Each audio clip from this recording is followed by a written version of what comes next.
Muito bem-vindos a mais um episódio do Diagrama. Meu nome é Rogério Lionzo e nesse episódio eu conversei com um grande amigo, Jackson Peixe, sócio do Firmorama, e a gente falou sobre o começo da empresa, sobre empreender fora do eixo Rio-São Paulo e sobre a importância de se conectar com outras pessoas. Antes de começar o episódio, eu queria pedir ajuda de vocês para divulgar o Diagrama, dando um share no post no Facebook ou também deixando um review no iTunes para a gente tentar alcançar o máximo de pessoas possíveis e divulgar o projeto. Então, bora nessa, vamos lá!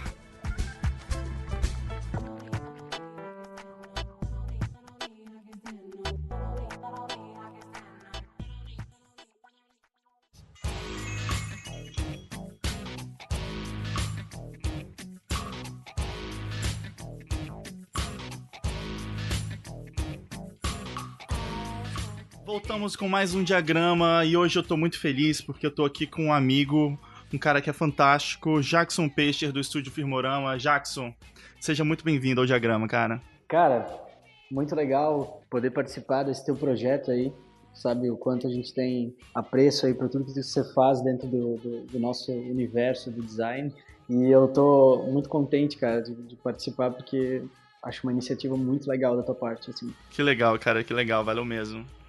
Cara, então a gente sempre começa aqui falando um pouco como as pessoas começaram, então eu queria te perguntar justamente isso, assim, como é que foi o seu começo com design? Bom, o meu começo teve bastante influência da parte, coisa de meu pai trabalhar também de alguma forma dentro da cadeia e do universo criativo. Ele trabalha com arte final e desde pequeno eu sempre via ele com as mesas, as coisas de desenho em casa. E eu acho que uma aptidão própria, assim, também, de desde pequeno ser incentivado, talvez, ou de ver aquelas coisas ali sendo mexidas em casa e botar um pouco o bedelho ali, mexer com algumas tintas, brincar com algumas coisas. E, bom, enfim, daí eu comecei já nessa coisa da criança que, sei lá, as pessoas falam que sabe desenhar de alguma maneira, né? Sabe desenhar e vai se encaminhando para alguma área que tenha relação com o desenho ou que use o desenho como ferramenta, assim. E aí, durante a fase do colégio e tudo mais, foi um olhar para realmente quando eu saísse da escola ou né, da parte colegial ali, o que eu iria estudar. E na época eu já era bem amigo dos caras que são meus sócios hoje, né? O John e o Clayton. A gente é amigo desde a época do colegial, assim. E eu acho que é legal falar que aqui na cidade, né, falar um pouquinho do contexto também, a gente começou a trabalhar muito cedo, assim, na indústria têxtil. A cidade, pouca gente deve conhecer Jaraguá do Sul, é uma cidade com predominância da indústria têxtil, né? A gente tem grandes indústrias aqui, não só têxtil, também tem outras indústrias grandes aqui na região mesmo, norte, assim, mas o polo grande é o polo têxtil. A gente entrou numa dessas indústrias, né? No caso, o meu pai trabalhava dentro dessa indústria aqui na cidade, a terceira entre as três maiores aqui, né? E ele já trabalhava nesse setor que é todo conectado com a parte de desenvolvimento de coleções e tudo mais.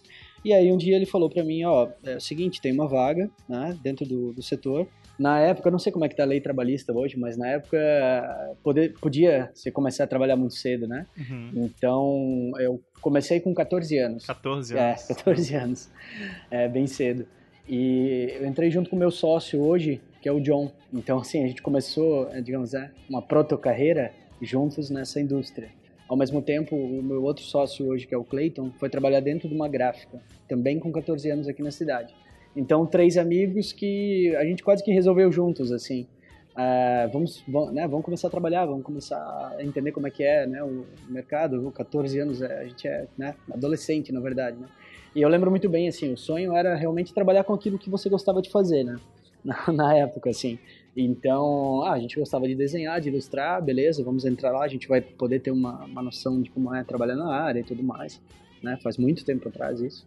Então, lá dentro, a gente pôde passar por diversos aprendizados, assim, era um ano que a gente ficava dentro dessa indústria aprendendo técnicas de ilustração, passando pelos setores, entendendo o processo produtivo, entendendo como trabalhar com softwares. A gente já começou a trabalhar com Apple, né, com Macs lá dentro e tudo mais. Eu lembro que foi muito legal também.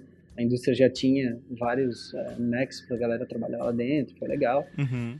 E aí, dentro da indústria mesmo, a gente começou a faculdade, né? Porque 14 anos até os 17 ali e tal.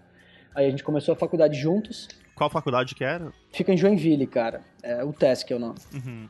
E justamente quando o curso apareceu, a gente entendeu que poderia aplicar o conhecimento de um tempo que a gente tinha dentro da indústria para aprimorar realmente o nosso conhecimento e, de repente, partir para uma outra área, né? Leons, no final da faculdade, no último ano, tá? A gente realmente começou a ter contato uns 2 anos antes de a gente abrir o escritório, 2006, 2005. Quando é que você tinha escritório em Brasília? Foi em 2006. Tá, então é isso aí, cara. A gente, ali em 2006, a gente começou a ter contato com produções autorais ou de escritórios menores no Brasil, né?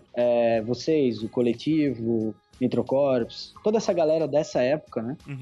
E aí tem muita gente aí que a gente pode citar. De dentro da indústria, a gente olhava para esse movimento, querendo ou não, alguns deles fora do eixo Rio-São Paulo, e até fora do Brasil mesmo, com outros escritórios menores, assim, com muita admiração. E até com um senso de esperança. Olha que legal, acho que a gente pode fazer alguma coisa nesse sentido também. Por que a gente não tenta, né? Por que a gente não tenta fazer algo nesse caminho? E aí, com certeza, vocês inspiraram bastante a gente nessa época, assim, porque era uma coisa muito... a produção, né, de todos vocês, né, e eu incluo bastante gente, era algo muito inspirador, assim, né, e uma coisa de independência muito legal, de fazendo suas coisas e tudo mais. E a gente estava no contexto da indústria, apesar de já ter, né, tinha um grande aprendizado lá dentro, mas fato que a gente começou a ter um descontentamento, não só pela situação que a gente estava, mas por essa vontade de se conectar com esse movimento maior, sabe? Era esse o grande motor, assim, que estava fazendo a gente questionar muita coisa.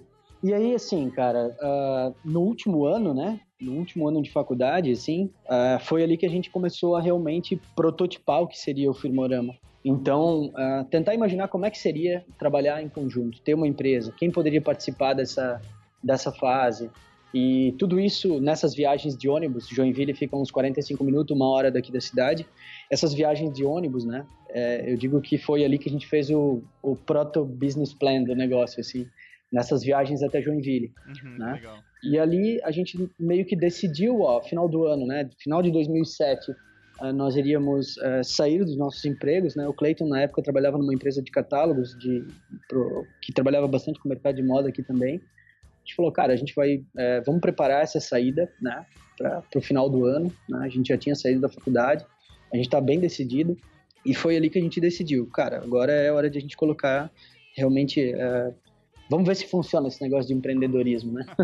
Na prática, assim. E, bom, enfim, aí a gente pediu demissão dos empregos e a gente tinha uma outra pessoa que ia participar dessa sociedade, né? Um quarto sócio nessa época, que é bem interessante essa história, assim. A gente tinha uma quarta sócia, na verdade, ela ia participar realmente dessa fase, só que no final das contas, depois que a gente saiu da empresa e tudo mais, ela decidiu que ela não ia mais participar. E ela que tinha grandes contatos, a gente tinha uma proposta de repente abrir o escritório no espaço da casa dela, no terreno e tudo mais. Estava um pouco de segurança, assim, porque a gente ia atender o mercado de moda com ela como parceira também, e ela acabou saindo, tinha os seus próprios motivos e tudo mais, mas aí que a gente decidiu, nesse dia, a gente saiu da casa dela de uma reunião, foi assim, dolorida, porque a gente já estava com tudo encaminhado, né? A gente saiu de lá e decidiu que, cara, a gente não ia voltar a trabalhar como funcionário dentro da indústria e que a gente ia tocar o negócio adiante, assim. E lembro muito bem que foi naquela noite, assim, que de verdade eu liguei pro meu pai, falei para ele, até tenho que agradeço muito ele por isso. Foi naquela noite que eu liguei para ele e falei, pai, é o seguinte, a gente tá sem sala comercial, estamos aqui os 3 amigos, você conhece muito bem eles, acho que a gente tem potencial, a gente pode abrir o escritório, esquema total startup, né? No quarto que tinha na casa dele, né? No caso, eu ainda vivia com ele. E foi aí, cara, da noite por dia a gente correu atrás, foi um pedreiro lá, toque de caixa, cortar uma parede para construir meio que como se fosse uma sala comercial. E uma semana a gente estava lá dentro, com os computadores todos pagos com dinheiro próprio. Cara, a gente não tinha capital nenhum, assim, para lançar a empresa, sabe? Foi tudo muito na raça, assim. Mas a gente tinha a noção que o negócio tinha que ser profissional, então já registrou, já foi lá, conseguiu um contador e tudo mais, fez todo o processo. Essa história, você contando assim, também me lembra muito a história que a gente teve com o Mopa. Eu imagino que seja bem parecido com vários outros escritórios, né? Essa coisa meio... Sim, cara. No começo, assim, tentar reduzir custo, né? Mas ao mesmo tempo tem essa parte meio que da empolgação. A gente também teve coisas meio parecidas, assim, de de pessoas, assim, quase participarem juntos também, no final não participarem, sabe? Então, eu consigo ver vários paralelos, assim, também, sabe? Com você contando história, eu imagino que várias outras pessoas também tenham tido experiências bem similares, assim. Total. Depois, né? Depois que a gente abriu o escritório e a gente tava com essa fome de entrar em contato com essa galera toda que a gente gostava, aí a gente começou a descobrir muita coisa parecida, assim. E realmente o que nos fez... eu acho que no primeiro ano, o que nos fez ganhar uma abrangência legal, assim, de conseguir trabalhar com algumas pessoas que a gente gostava muito e ter o trabalho figurado em alguns portais legais que a gente gostava e tudo mais, algumas matérias e outras coisas que nos davam bastante impulso para continuar, foi justamente, cara, a nossa fome pelo contato humano mesmo, assim, por a gente descobrir quem eram as pessoas e quebrar aquele mito dos nossos heróis, assim, né? Então, conseguir conversar com as pessoas que a gente só imaginava que estavam realmente trabalhando na área, que tinham o seu dia a dia super criativo, e a gente estava aqui numa cidade pequena, não sabendo como funcionava o mercado de fato, mas colocando a cara e ampliando essas possibilidades, a gente começou a descobrir que, cara, na verdade estava todo mundo muito afim de troca, assim, né? Então... era tudo muito fácil, no caso, conseguir falar com as pessoas que já estavam atuando nessa rede criativa que o Brasil tinha, que era conectado com lá fora também, e a gente começou a, cara, desvendar, a abrir picada mesmo no mercado, entrando nele através dessa prospecção de networking mesmo, assim, nem só por projetos, mas sim por contatos, né? Então, a gente foi adentrando esse meio criativo através dessa vontade de participar dele e mostrando essa possibilidade de a gente participar dele daqui do nosso quartinho, digamos assim, né? Essa era uma época que realmente estavam rolando muitas coisas em vários pontos do país, né? Várias pessoas começando estúdio, começando projetos, tudo.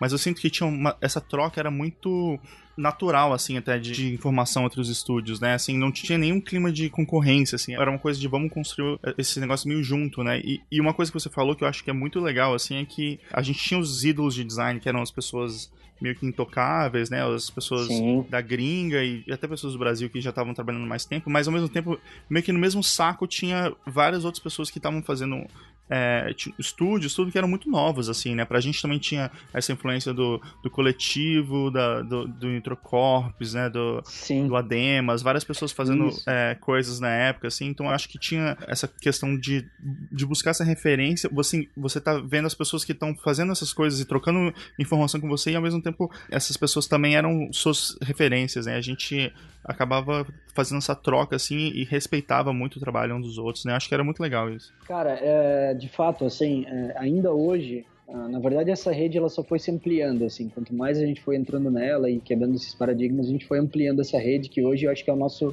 com certeza, o maior ativo que a gente tem no Filmorama é justamente essa rede de pessoas super conectada e com vontade de fazer várias coisas juntos e ajudar quando precisa. E eu lembro muito bem, assim, que já existia um grupo muito bem estabelecido no Brasil, assim, e que a gente era muito peixe fora d'água dele, sabe? E era muito a galera que foi no N-Design. Cara, é muito louco, assim, ó. Às vezes a gente senta aqui pra tomar uma gelada e conversar sobre essa rede, a gente começa a perceber, cara, onde estão as pessoas e como elas voltam, assim, com outros projetos e como elas conectam com outras coisas. A gente tá aqui conversando hoje, faz parte dessa rede também, né? Cara, essa história do Trimart foi muito legal, porque foi uma abertura de portas tão louca, cara, que a gente conheceu tanta gente, né? O Trimart é um evento na Argentina que acontece todo ano em Mar del Plata, que é um dos maiores eventos, não só da América Latina, mas do mundo, né? Assim, as edições vão, sei lá, 6.000, 6.500 pessoas para um estádio, né? E ao mesmo tempo eles têm workshops, têm feiras, né? Então, quando o pessoal do Brasil ia, o pessoal normalmente também aproveitava para ficar uma semana a mais em Buenos Aires, né? E tinha muito essa troca, não só do evento, né? De ver palestras e coisas assim, mas também de essa troca com as pessoas, né, na convivência, nas festas, e depois explorando cidade, um país novo, né, todo mundo junto, né, então era uma época assim que a gente acabou fazendo vários contatos, coisas assim. Eu lembro que, acho que foi lá a primeira vez que a gente se conheceu, não foi? Foi sim, cara. Essa história foi assim, percebendo o movimento, tinha várias pessoas de São Paulo que a gente conhecia, a Camila e a Janara, né, acho que tinha já a ideia fixa na época, mas movimentavam muito essa cena, né. A Camila e a Janara juntaram uma galera muito legal, assim, do design na época, fazia a cola entre as pessoas ali, né? E a Camila na época depois ela pode me corrigir, mas eu acho que ela era meio embaixadora do Trimart aqui no Brasil. Exatamente. E O chileno, também era embaixador aqui em Santa Catarina, depois veio trabalhar com a gente também durante um tempo, ele que também botava pilha aqui na região, aqui em Santa Catarina, puxava muita gente.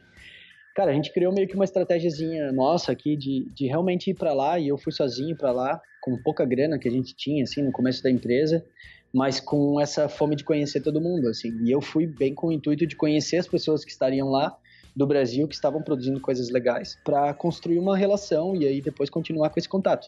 E foi lá, cara, que eu conheci a galera toda do coletivo, daí a Dandara e o Biano, que hoje, né, tocam o Volta, e o pessoal do Nitrocorps. Cara, o João Lavieri, que hoje trabalha aqui em Jaraguá, no Firmorama, ele trabalha numa espécie de coworking aqui com a gente, né, mas está vivendo aqui, que é um ilustrador do Brasil muito, né, muito talentoso. Eu conheci lá também o Gregório, que era do Deveras, que hoje, né, tá tatuando e depois vinha tatuar com ele também. Cara, muita gente legal, que ainda hoje eu encontro dentro de outras empresas aí que estão trabalhando em grandes marcas que estavam naquele evento. Então, daquele evento em diante, cara, a gente teve a clara percepção de que valia muito a pena investir nesse networking, assim, sabe? Mas não de uma forma sistêmica, assim, sistemática, eu diria, mas sim de uma forma supernatural, deixando espaço para aquele tal do serendipity, assim, a coisa de você acreditar que esse movimento vai trazer outras coisas no futuro. E isso a gente incorporou como cultura até hoje no Firmorama, assim. Então a gente dá muito valor para essa coisa de realmente ampliar as possibilidades através dos contatos com as pessoas mesmo. Até porque, estando aqui numa cidade pequena, era quase sobrevivência a gente ter, a gente até hoje, né, leva isso muito a sério, assim, estar presente, né, dentro de diversos meios, porque participar de diversos cenários é muito importante para que a gente apareça também, né? Seja o nosso trabalho, seja nós como, né, talvez protagonistas de algumas áreas e tudo mais. Então, realmente foi muito importante aquela fase, assim, o primeiro ano foi crucial, e dali surgiram várias coisas legais, assim. Inclusive, nesse primeiro ano, já entrando, acho que numa outra fase, assim, foi um ano que a MTV estava no auge, assim, né? Eu acho que de produção. E a gente conhecia um cara que trabalhava no Promo, que é quem cuidava de toda a parte de gráficos, né? Entre outras coisas lá dentro, que era o Beto, né? O Beto Shibata. Acho que todo mundo do meio criativo do Brasil, muita gente, não todo mundo, mas muita gente, conhecia o Beto da MTV e de outros trabalhos que ele tinha, como a Trip. E a gente gostava muito do trabalho dele, e nessas, muito cara de pau, a gente ligou lá pra MTV e falou, cara, é o seguinte, a gente conhece o teu trabalho e tal, lembra né, o Flickr, na época era o Flickr, a grande ferramenta, né, de compartilhamento. E aí conheci o trabalho dele e tudo mais e pediu pra visitar a MTV, meio cara de pau, assim. Cara, aí a gente chegou lá, foi surpreendido, o Beto foi super gentil, mostrou todos os estúdios de gravação da MTV, como é que eles produziam, mostrou onde eles trabalhavam lá, cara, saímos pra tomar cerveja e viramos grandes amigos, assim. Aí depois a gente produziu algumas coisas pra MTV, uma vinheta que a gente fez na cara de pau também, falou, Beto, veicula aí pra gente no verão MTV, e foi super legal, porque foi uma vinheta que a gente fez toda com liberdade criativa, e aí, né, tinha toda aquela coisa das vinhetas da MTV super criativas e diferentes em termos gráficos. E aí, dali a gente continuou mantendo contato, né, com o Beto. Sempre que a gente ia para São Paulo, a maioria das vezes ligava para ele para trocar uma ideia. E aí ele saiu da MTV naquela época da baixa do modelo editorial, né? Abriu, suprimindo algumas coisas na MTV. Cancelou a revista, né? Cancelou, na verdade, não cancelou o canal, mas mudou, né, o canal de perfil. E aí o Beto foi realocado e, na verdade, o Beto foi trabalhar na FNASCA, né, na agência. Permaneceu lá por um ano, a gente mantinha contato. Nessa época a gente estava lançando o Atlas, depois eu falo também um pouquinho dele. E a gente estava lançando com um curso e a gente convidou o Beto, que estava num ano sabático, tinha saído da FNASCA, para vir dar um curso aqui na cidade. Ele ficou 4 dias, deu palestras, workshops, trabalhou um dia aqui no escritório e tudo mais. E aí ele voltou para São Paulo, o Beto voltou para São Paulo e teve um problema de saúde, que ele ficou internado e tudo mais. Eu não sabia disso. E aí ele refletiu um pouco sobre a vida e coisas e tudo mais. Cara, deu assim, 2 semanas depois que ele saiu daqui da cidade, umas 2 ou 3 semanas, ele mandou um e-mail, assim, isso foi 2015, tá? Final de 2015, assim, lá por agosto de 2015. Aí, então ele mandou um e-mail, cara, vocês já pensaram em ter um quarto sócio? Mas foi super sintético, assim, teve 2 linhas o e-mail. Cara, e assim, né, a gente sempre gostou do trabalho dele, tinha um Beto como uma referência mesmo dentro do mercado, e ele é um cara que era bem mentor nosso no começo, assim, posso dizer.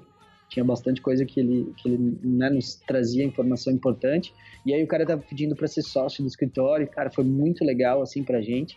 A gente falou, eu lembro da resposta, cara, pelo coração a gente já fecha, agora vamos ver questões legais e lógicas, né, práticas. E a gente ficou ali durante um mês fazendo todo o processo, entendendo contrapartidas e tudo mais. Cara, daí deu 2 meses, o Beto tava morando aqui na cidade com a família toda e tá aqui com a gente até hoje. E então, assim, na verdade, a conversa contigo aqui é uma, o Beto é outra, outras coisas que aconteceram a partir o João que tá aqui trabalhando com a gente é outra. Essas histórias todas surgiram desse alimentar dessa rede, né?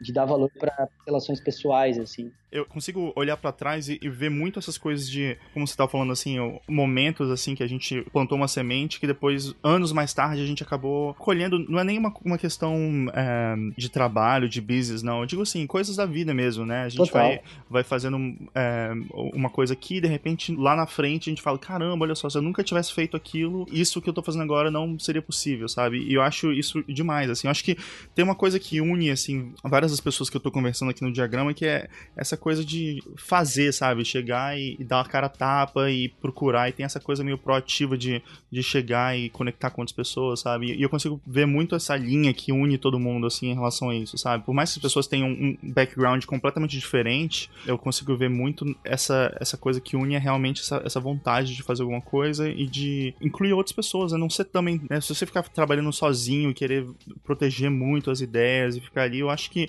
isso, na verdade, vai gerar... Você pode até gerar coisas interessantes, mas eu acho que o processo é muito mais legal se você abre e divide isso com as outras pessoas, né?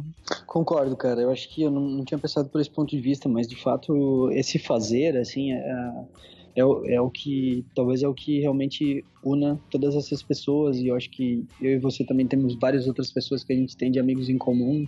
Cara, a gente foi 3 vezes pra Brasília, né, cara? E lá a gente conheceu toda a tua rede de contatos também, o próprio o Giz, o Felipe, a Aline, a galera toda, o Vitor Guerra, cara, o Thiago, a galera do Grande Circular, enfim, dá para abrir aqui uma rede grande. Também veio disso, né, cara, e a gente foi para outras cidades também da palestras, e a gente gosta sempre de contar um pouquinho dessa timeline, porque, cara, assim, do ponto de vista quase filosófico, é uma rede que você vai realmente alimentando com coisas boas, né, cara? E ela é infinita, assim. Não é que ela é infinita, né? Tem 7 bilhões e alguma coisa de pessoas no mundo. Dá para conectar todo mundo, a gente vive cada vez mais em rede. Mas você perceber que essas sementes que você está plantando é também quase que uma confiança de que aquilo vai se transformar em alguma coisa, sabe? Então, meio que plantando bem, assim, parece um papo meio místico, mas eu acho que não é, assim. É ir plantando essas sementes com uma confiança de que ela vai te retornar com algo bom, assim, sabe? E isso pode ser realmente um contato profissional, pode ser uma indicação para projeto, cara. Cara, cansei de ver essas pessoas todas que a gente conheceu ao longo da trajetória mudando de empresas, né, cara, trabalhando em outros lugares e nos indicando não só pelo trabalho, assim. E aí que vem, né, a coisa do trabalho relacionado a essa confiança nas pessoas também. Então eu vou indicar o Lionzo porque, além de ter um trabalho incrível, ele é uma pessoa muito legal de trabalhar. Então, amplia a possibilidade, né? Você não é só um profissional, você tem todo um espectro da sua vida ali que pode ser aplicado a seu favor também, né, cara? Então isso eu acho muito legal, assim, e a gente gosta de falar quando vai dar palestra, quando fala com universitários e tal, para eles darem valor para isso, porque seja os encontros de design, seja ser mais proativo mesmo, sabe? Tipo, ir atrás, conversar com as pessoas, mostrar o seu trabalho, mesmo que para algumas você pareça chato, para outras vai abrir uma grande porta, principalmente no começo da carreira, e manter isso ao longo do tempo, assim, né, cara? Eu vejo que quem tá, sei lá, quem tá transitando por diversos universos, por diversas... Hoje, a gente não fica muito limitado a uma área de atuação tão fechada, né, cara, com o que a gente tem de conhecimento. Então, você pode transitar em diversos territórios, né? E são as pessoas que vão te conectar a esses territórios.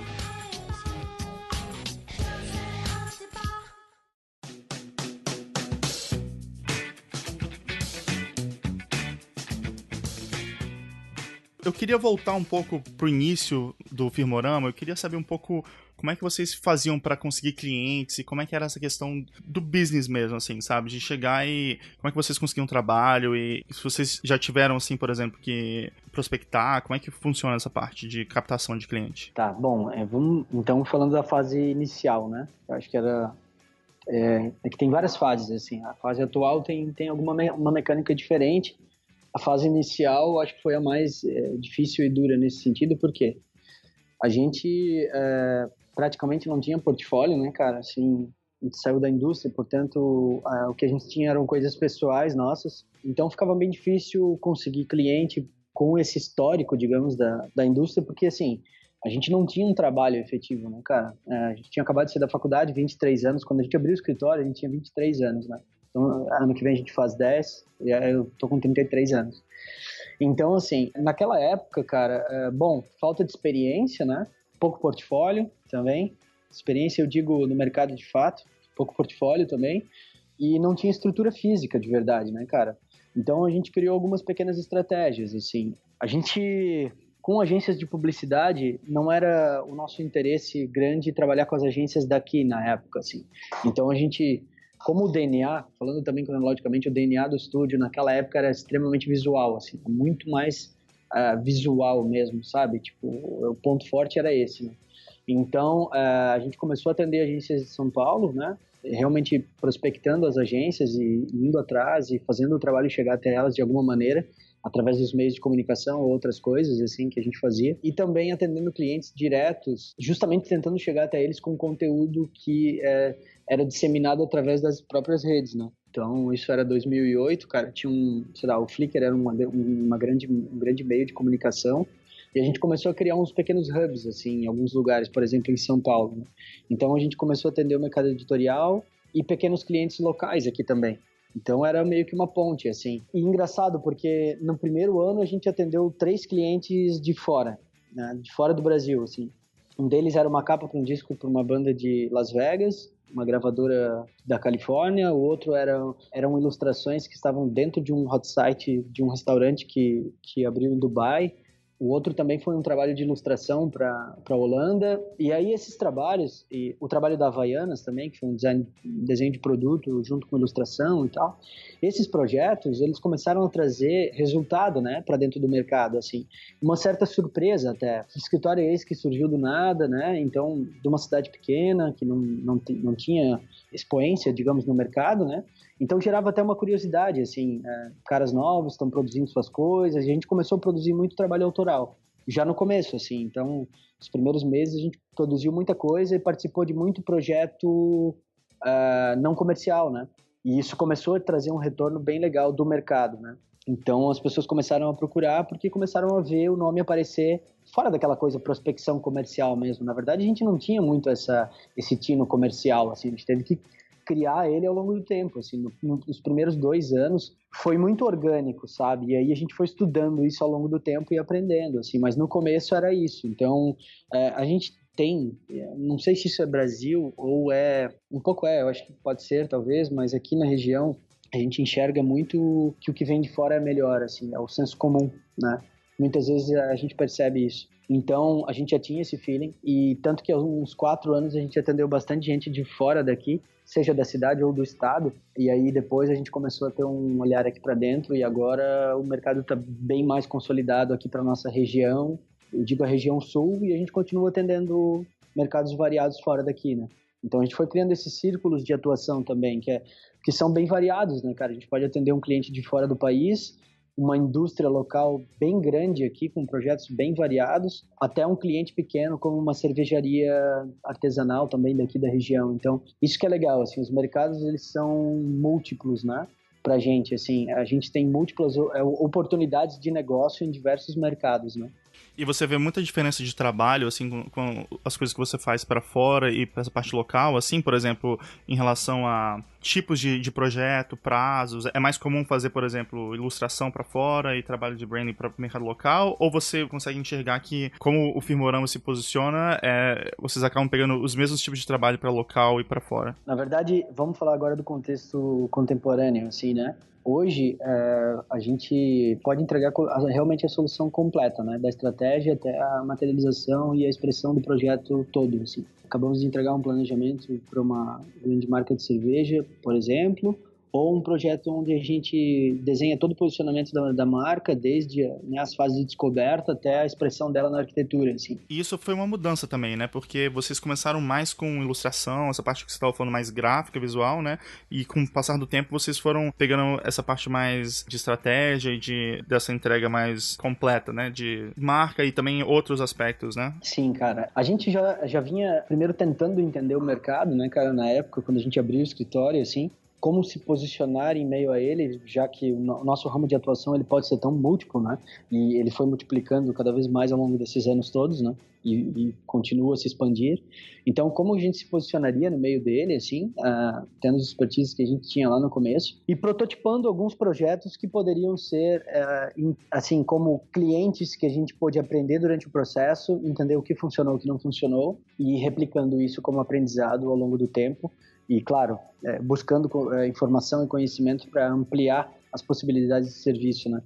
Mas a pergunta que você fez antes, hoje a gente atende o mercado de São Paulo e Rio também, de ilustração com uma célula interna aqui, que é, assim, um dos sócios do Firmorama, que é o John, ele continua tocando essa célula extremamente visual aqui dentro, assim, né? É o ponto forte desse sócio nosso. Então, a gente resolveu que realmente essas etapas todas passariam por ele, assim, como líder. E, para a gente atender o mercado de São Paulo, as agências grandes, com trabalhos de ilustração exclusivamente, né?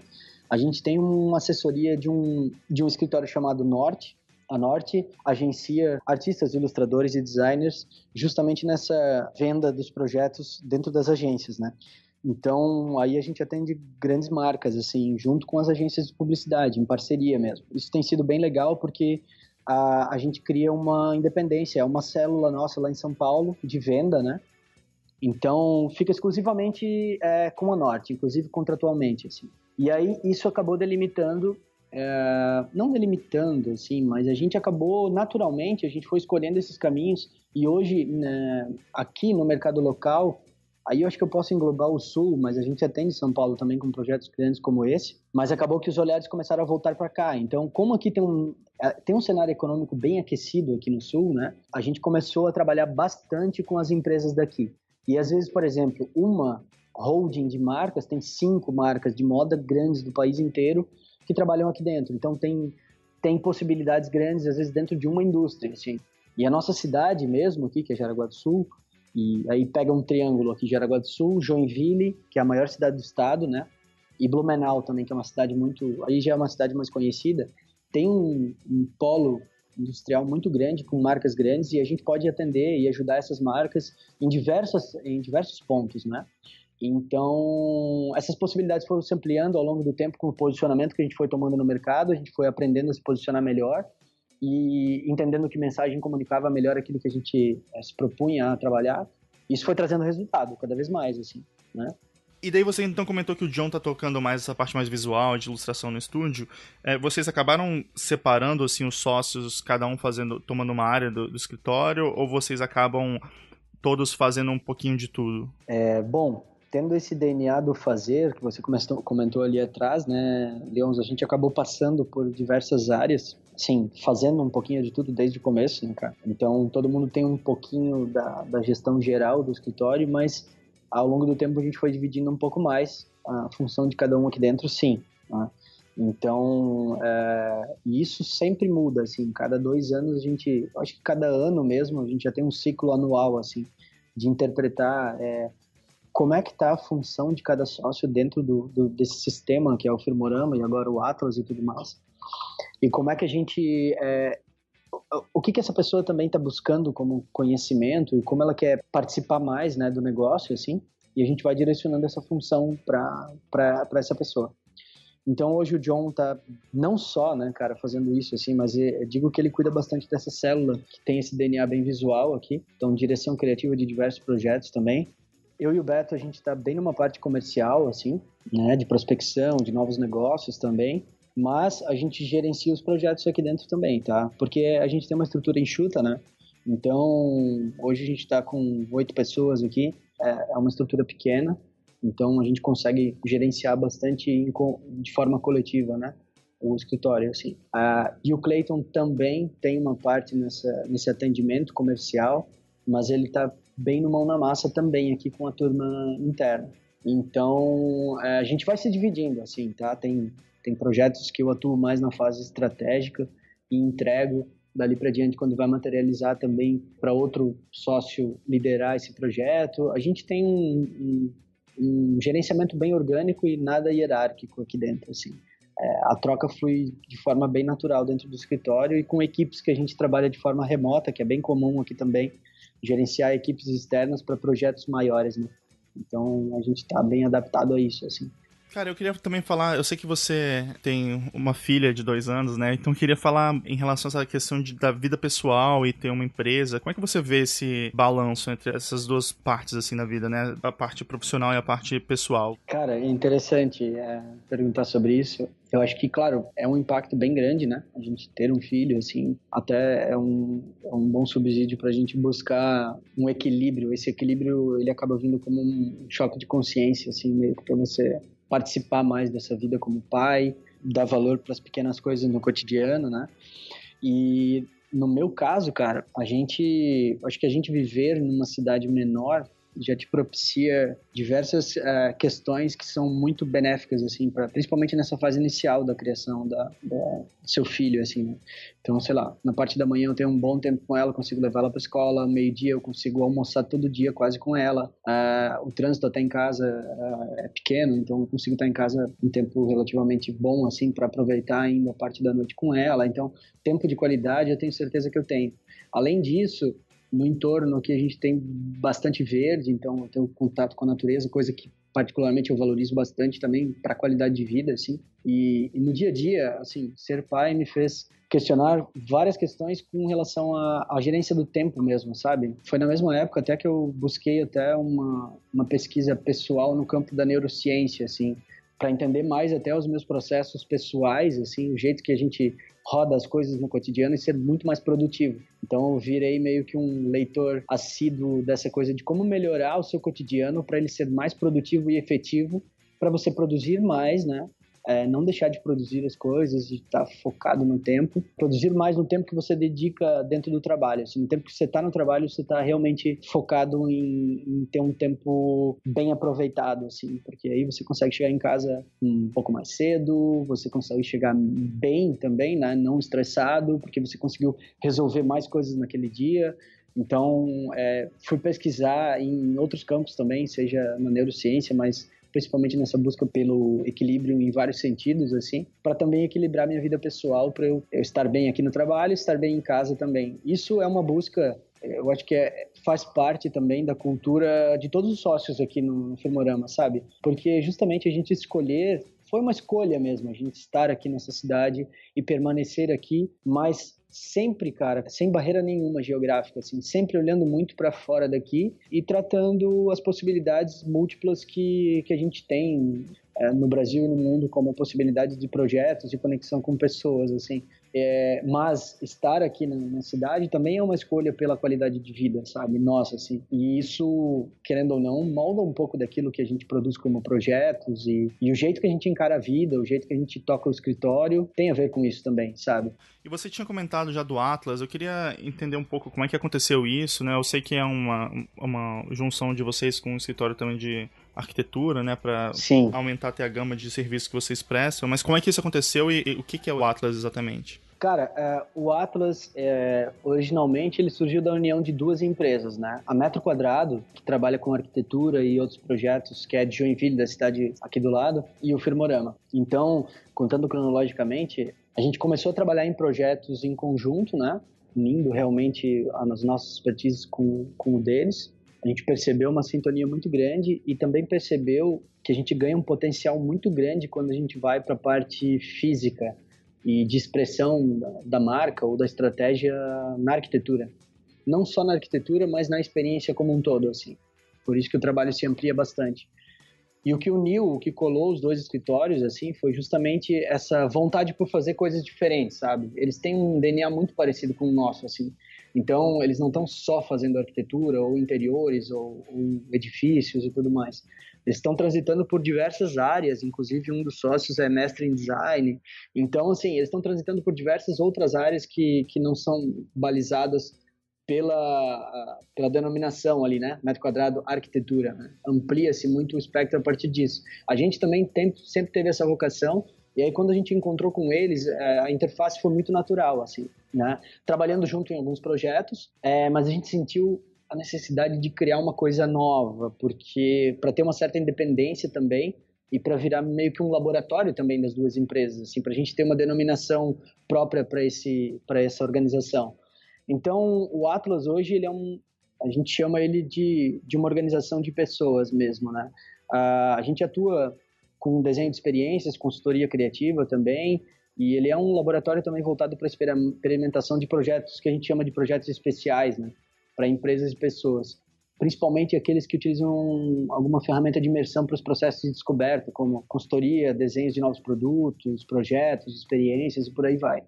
E quando a gente trabalha em conjunto também, ou seja, quando a gente funde, né, as disciplinas para atuar de maneira unificada, né? Como Firmorama e Metro Quadrado, a gente tem o terceiro elemento que é o Atlas. Além disso tudo, a gente também gosta de potencializar a discussão sobre formas alternativas de trabalho mesmo, promovendo ações que a gente pode criar cursos e compartilhamento de conhecimento que vai inspirar novos caminhos mais abertos, mais interligados.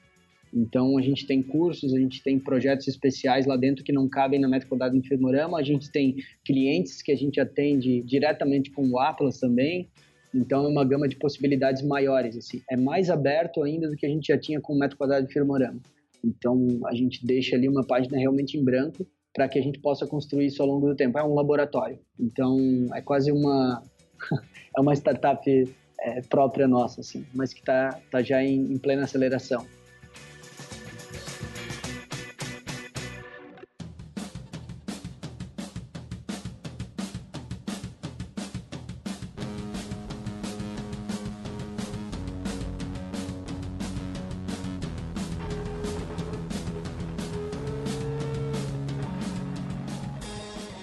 Então, cara, a gente estava conversando, você estava falando bastante dessa questão de trabalhar para clientes nacionais, internacionais e também clientes locais, né?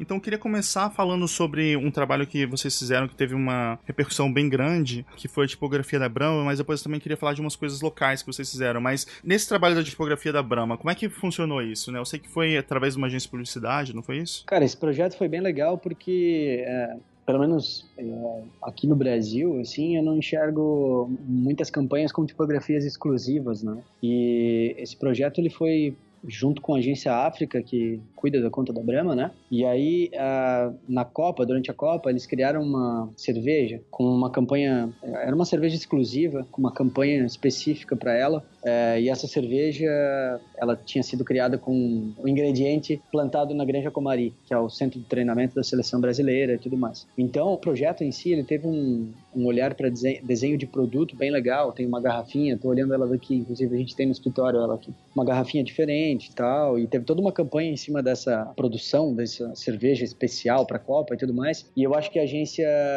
buscou em todos os pontos, assim, de contato realmente com os clientes, tem um primor em design, sabe? Então, os caras contrataram a gente para construir uma tipografia exclusiva para a campanha, e o projeto foi legal, eu acho, justamente por isso, porque as pessoas se interessaram pelo case de tipografia também, né? A gente construiu ela com base na forma da cevada, teve toda uma história ali para construção, pegamos todo o processo, apresentamos, e até ele não está no site hoje, mas a gente quer botar ele lá. Então, foi uma família tipográfica completa para a campanha, E eu acho que gerou interesse por isso, né? Porque não é tão comum, assim, dentro da publicidade se bancar um projeto de tipografia exclusiva e tal, né? Então foi bem legal. Vocês chegaram a fazer ela funcionar assim? Vocês programaram tudo? Ela foi programada mesmo. A gente contou com a parceria do Edu Wilson, que é da DoType ali de Curitiba. Ah, que legal, cara, demais, né? O trabalho deles é fantástico, assim. A gente tem algumas fontes também que a gente depois firmou parceria e a gente criou todo o desenho da fonte e ele programou elas e a gente vende elas e tal. Então, a gente já fez outros trabalhos com ele nessa pegada e foi ele que nos ajudou a programar a fonte toda e o trabalho ficou bem legal, cara. A repercussão da Brahma, foi isso que fez vocês trabalharem com essas cervejas artesanais locais da região? Ou foi ao contrário? Na verdade, cara, eu acredito que tenha sido ao contrário, assim. A primeira cerveja que a gente trabalhou aqui na região foi a cervejaria Stannis, que tem alguns pubs aqui, em algumas cidades aqui em Santa Catarina, mas o pub principal deles é na cidade aqui de Jaraguá do Sul, e eles têm um branding, assim, eu digo em todos os pontos, assim, sabe? Até na experiência dos pubs, excelente, assim. A marca é realmente adotada pela cidade com muito orgulho, sabe? E a gente construiu junto com eles a marca desde o começo, assim. Nós provamos as primeiras cervejas que eles fizeram e a marca tá ganhando um corpo bem grande. E na época, quando a gente criou toda a linha de rótulos e tudo mais, esse projeto, ele tem uma carga de tipografia bem, bem legal, assim, como protagonismo do projeto de design. E esse projeto, ele saiu no Brand New, que é aquele, né, portal americano legal aí de projetos de branding. E ele ganhou, acho que, projeto da semana dentro do site. Foi. Eu até recebo o newsletter deles. Quando eu vi lá, tipo, o projeto e a imagem da semana, e era justamente o projeto de vocês, caramba, eu mandei já pra vocês. Já viu isso? Isso mesmo, foi isso mesmo. Eu acho que tinha até uma categoria, era o projeto mais sexy da semana. E aí, esse projeto, como ele também, ele ganhou uma repercussão legal dentro dos portais, por exemplo, aquele Oh Beautiful Beer, que é um portal especializado em design para cervejarias, né, americanas e do mundo todo. E outros portais, inclusive brasileiros, como um projeto bem legal, assim, de design para cervejarias, eu acho que aí acabou caindo na mão das marcas de cerveja maiores, né, ou das agências que atendem essas marcas, né. E esse projeto da Stannis, assim como o outro, por exemplo, da cervejaria Maestro, que é uma cerveja local também, o projeto é bem recente, agora entrou na Bienal de Design também como um projeto de embalagem. Ah, que legal.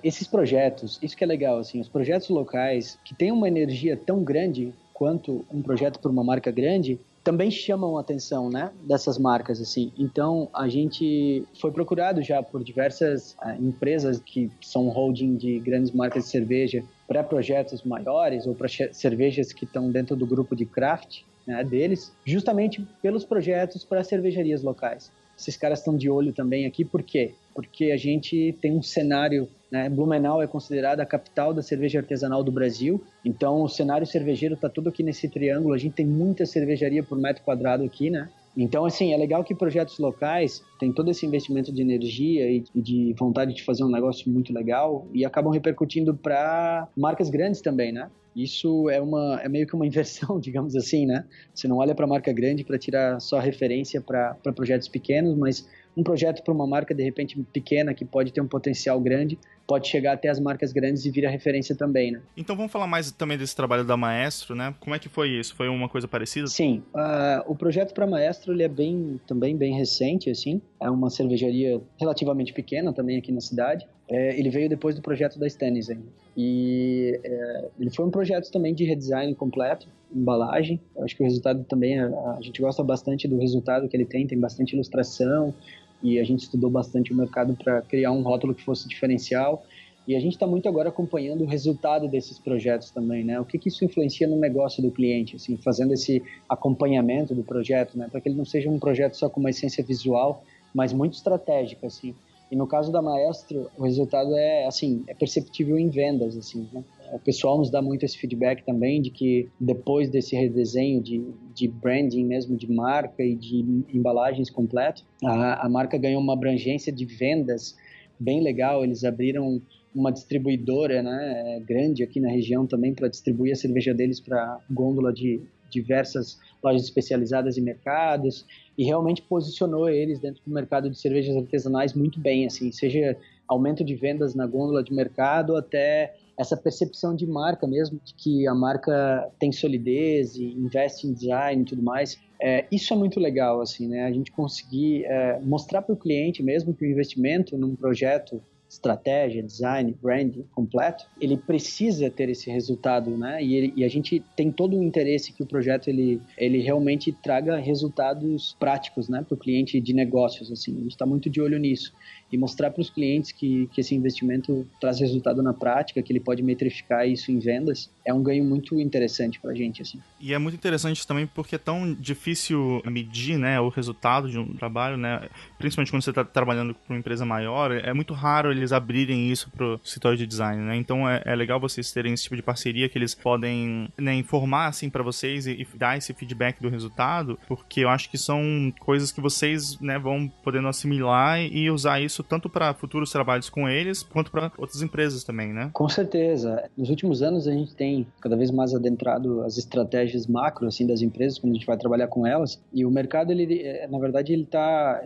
quando o cliente ele identifica também que você realmente está oferecendo um serviço que está focado no negócio dele, né? Não é só um embuste visual ali, ou algo que vai deixar a embalagem dele mais bonita, ou vai transformar só a fachada dele, mas que você está pensando realmente na cultura da empresa, no que aquilo vai impactar em negócios, é mais fácil você conseguir ter acesso a esses dados que vão trazer uma métrica de sucesso, né? De sucesso realmente do que aquilo que o cliente leva em consideração do que é o sucesso de um projeto de design ou de branding mesmo. Então, a gente tem sido bem incisivo assim com os clientes para que eles forneçam para nós esses dados, mesmo para a gente começar a trabalhar, porque orientar o projeto a essas métricas, né? A esse olhar para o futuro, a esse diagnóstico também de qual é a situação atual da empresa e tal. Mas cada vez mais a gente tem conseguido também ter acesso a esse tipo de prognóstico, diagnóstico e pós também, né, acompanhar o tracking do projeto ao longo dos meses, assim. Isso é muito importante porque traz um aprendizado rico demais, assim.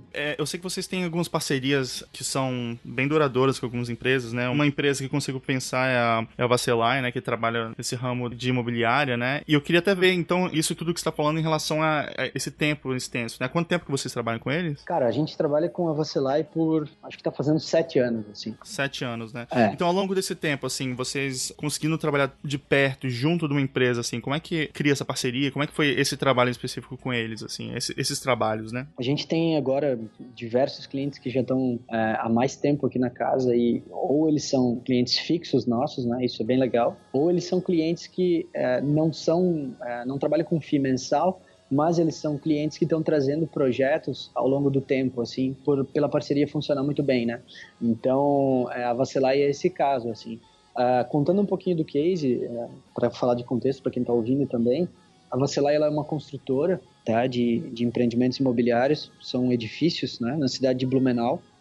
Quando a gente chegou na empresa, o Ricardo, que é o empreendedor, ele estava num momento onde ele tinha o atendimento de uma agência local, mas ele não se satisfazia realmente com o que eles traziam de oportunidades para ele, de ideias, e ele estava querendo realmente reorganizar e realinhar a bússola do negócio dele para orientar muito mais para a arquitetura, para a entrega de design mesmo no cotidiano das pessoas, para criar projetos com maior relevância assim para ele, sabe? Não só para ele, mas para o mercado também. O desafio era grande porque o mercado de Blumenau, nesse ramo imobiliário, ele é tradicional, né? Assim, eu acho que como toda região aqui, ele é um mercado com pouca abertura para o que é novo, assim, e o que o Ricardo queria trazer era algo realmente novo, assim, as entregas que ele teria dentro dos empreendimentos seriam bem diferentes daquilo que o mercado estava entregando, então, geralmente, para esse processo de inovação gera bastante receio, né, porque precisa tatear bem o território antes de você pisar com força total. E aí a gente começou com um dos empreendimentos, trazendo uma linguagem de comunicação bem diferente, mas associando junto com a arquitetura e as experiências todas no processo, assim, entendendo o processo todo da construção da ideia do empreendimento, tratando o empreendimento como um produto de verdade, então trabalhando com um nome que fizesse sentido, uma linguagem estética, a história toda, essa narrativa que a gente ia contar ao longo do tempo, durante o projeto, enquanto o projeto estava sendo construído, porque construir um prédio ele é um projeto de 2, 3 anos, então ele é um projeto a longo prazo, né? A gente precisa sustentar, digamos assim, esse contato com as pessoas durante esses 3 anos. Então, a gente ajudou ele a construir todas as experiências que envolviam a construção desse empreendimento.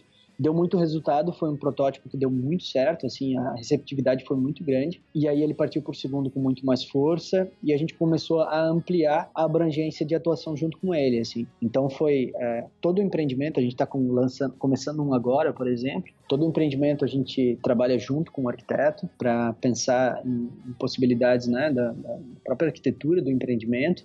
Aí vai, desde a criação do nome dele, a linha de raciocínio mesmo, que a gente vai utilizar como storytelling durante o processo todo, aí vai para a comunicação, de fato, né, do empreendimento, venda, estratégia, conteúdo para social media, experiências de marca, isso que é bem legal, assim, que vão além da coisa da venda, né, que são experiências de marca mesmo, que fogem do padrão tradicional de publicidade e que deram muito resultado na criação de cultura, que hoje já está consolidada para ele no mercado de Blumenau, veio justamente dessa coisa de subverter o processo, assim, né, de pensar em experiências de marca e não em publicidade tradicional. E aí tem coisas muito legais, assim, a gente já viajou 3 vezes com ele para fora do país, para pesquisas realmente, para melhorar a experiência de marca dele, para convidar pessoas e designers, né, para convidar designers, na verdade, e arquitetos de fora do país para desenharem áreas dentro do empreendimento dele. A gente tem 3 pessoas de fora do país que participam de projetos em Blumenau. Então, isso é muito legal, né? A troca cultural que tem aí.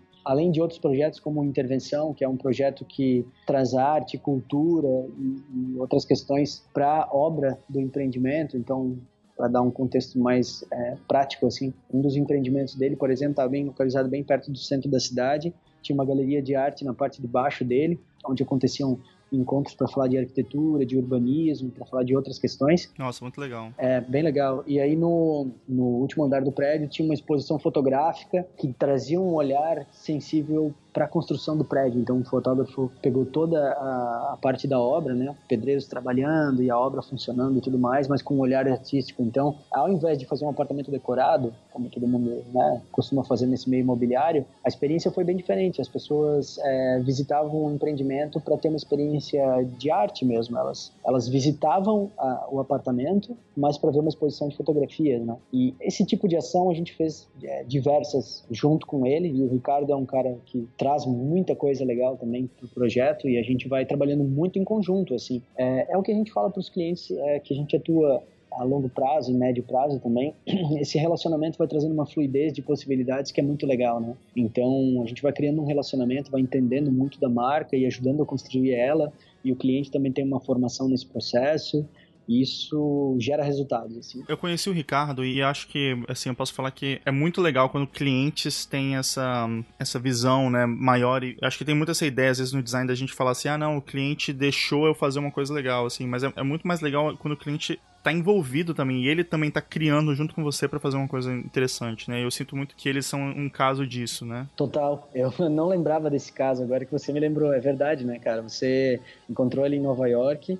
E para quem tá ouvindo, o Lionzo fez às vezes de fotógrafo e filmmaker, né, Lionzo?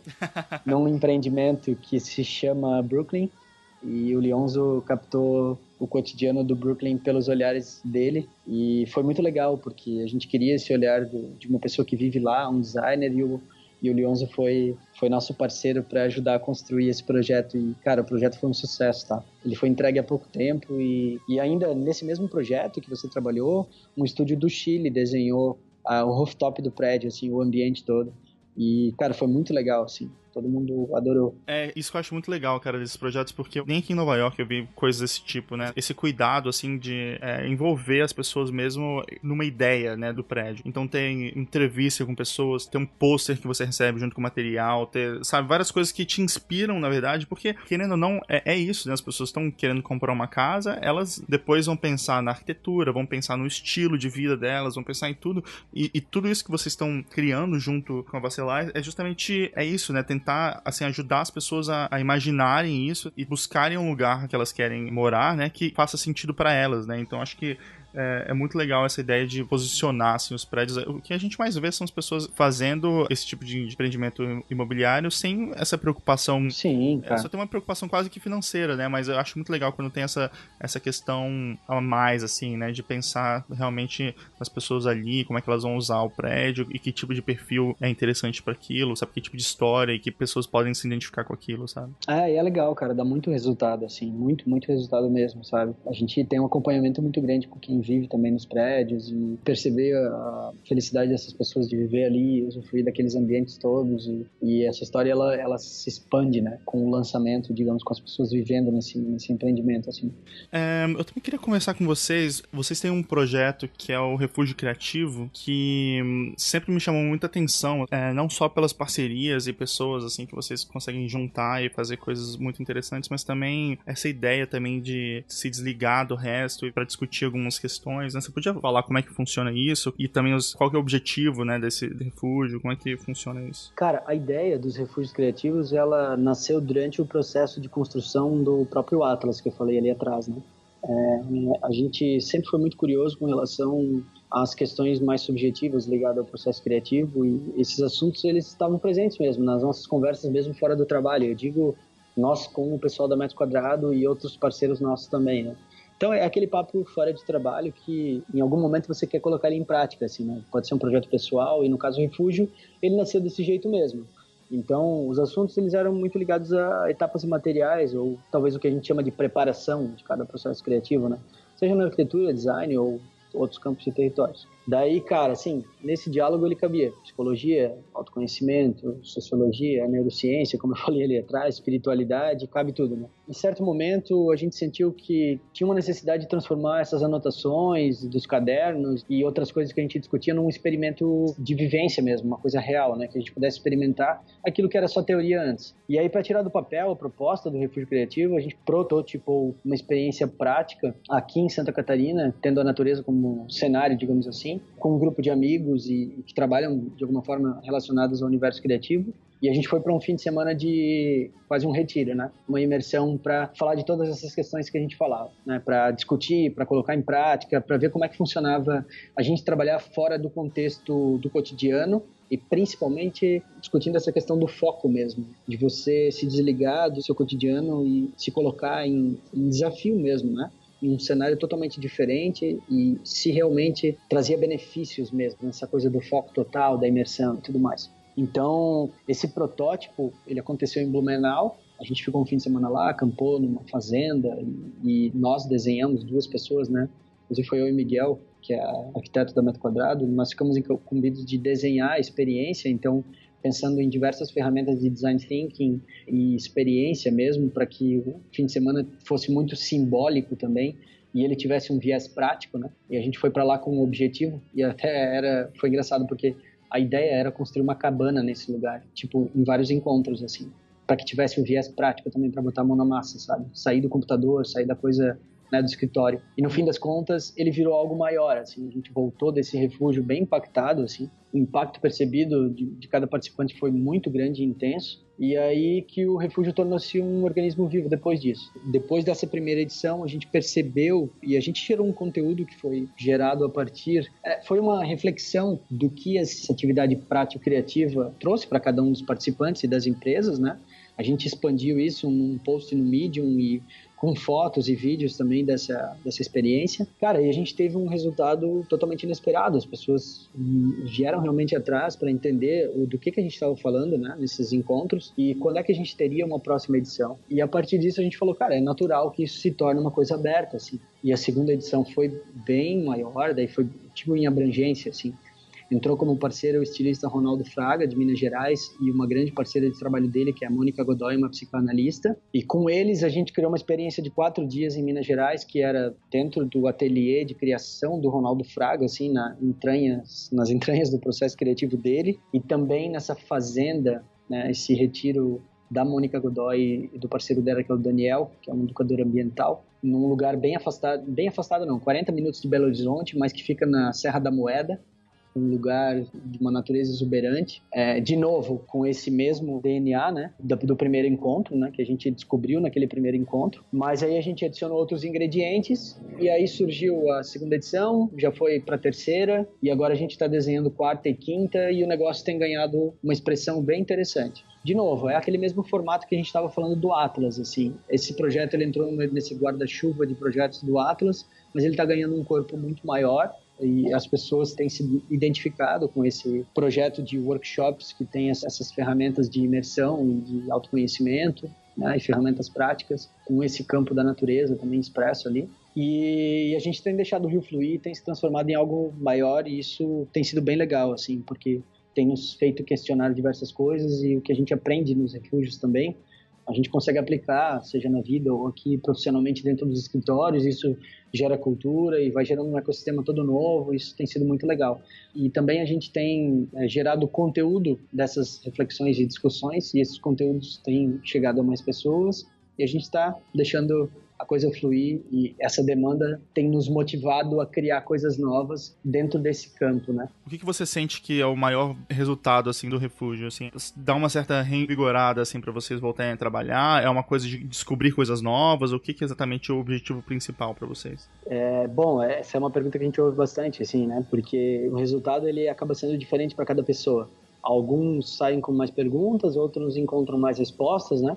Mas, cara, o que a gente fala sempre é assim, existe um estado de maior consciência, isso é fato, é despertado, e esse estado ele pode ser o que faltava para descobrir sentimentos importantes dentro de um caminho criativo, como segurança, identidade, conexão mesmo, autonomia, mas essa caminhada acaba sendo mais longa, porque ela começa ali no refúgio, no exato momento que essa conexão acontece, e a pessoa descobre sozinha o caminho, e ela vai sabendo cada passo que ela, né, que ela vai vendo com a conquista de novos territórios, a maneira que ela descobre novas necessidades, desejos, interesses. Na verdade, assim, é uma forma de você criar uma situação onde você toma consciência de coisas que no seu cotidiano normalmente você não tem tempo para refletir sobre elas, assim. É reservar um espaço de tempo para você ter contato com outras coisas.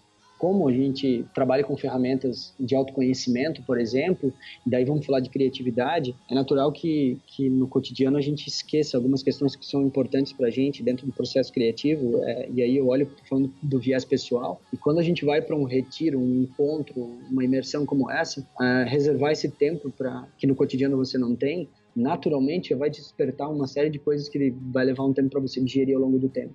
Mas a gente procura entregar no final desse encontro questões práticas mesmo para a pessoa aplicar no seu cotidiano, assim. Então, além disso, a gente tem um acompanhamento, digamos assim, dessas pessoas, porque de fato é muito impactante. Eu espero que quem esteja ouvindo não se assuste com essas descrições, mas é normal que isso aconteça, porque, né, a gente está num ambiente diferente, né, a gente tira um tempo para falar de si mesmo, do seu processo criativo, das suas coisas, e aí a gente acaba cavando uma série de coisas que a gente vai digerir ao longo do tempo, assim. Mas a transformação, ela é diferente para cada pessoa, sabe, Leonzo? A mudança, ela é diferente para cada pessoa, assim, né? Bom, além disso tudo que eu comentei, do ponto de vista do coletivo, né, o refúgio, ele acaba provocando uma noção de grupo bem forte. Ele acaba despertando algumas coisas como empatia, colaboração, e resultado do pós-refúgio que se cria é uma rede bem forte de ecossistemas criativos também, que são interconectados, né? E é a partir dessas pessoas que participam, se transformam em outros projetos e outras coisas. A gente tem vários exemplos dentro das pessoas que participaram, e a gente gosta desse depoimento e de acompanhar essas pessoas também, de coisas novas que surgiram a partir do refúgio, e justamente desse olhar diferente, né, para sua produção autoral, e desse senso de grupo bem forte também.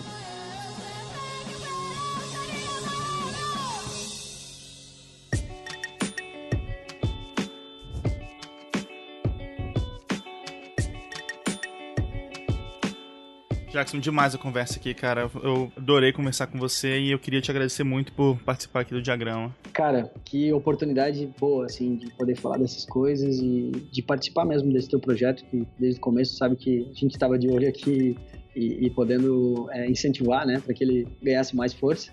E eu fico muito contente, cara, lisonjeado mesmo, feliz e contente de participar dessa tua iniciativa aí, cara. Que bom, cara, valeu. Conversa boa.